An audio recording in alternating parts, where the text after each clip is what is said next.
top, there ain't none of y'all stopping me. Used to say I never get a ring, Charles Barkley. Now I got a wife, got kids, own property. Bubble-eyed beans that look like that be watching me. Okay, I lied about the beans, but that was hard though. I'm still in that black act, but she starred though. Cause that's all it takes. I'm flashing for. I'm on my grind, not no motherfucking fashion show. So with somebody watching this on the sideline, thinking about starting a cleaning company, they still on the fence. I don't know how after you just told them all the stuff you just told them, but if they're on the sideline, they're nervous, they're scared to make that jump. What could you tell that person as encouragement?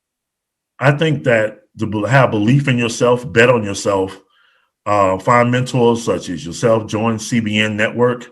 You got to find your pain in saying that, look, nothing's going to stop you. Nothing or no one is going to stop you from achieving your goals.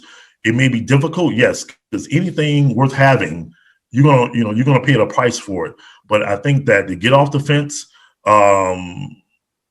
just work hard, believe in yourself, that you will achieve your goals, because it took time for me to really get to where I'm at now. And I'm not done yet. I mean, Lord knows I'm not done. It's just the beginning. I'm just really striking the surface. But I think that join people like a community like yours, a CBN Network, is essential. You got to take steps in order to accomplish your goals, because no one's going to give you anything. You got to go out there and get it.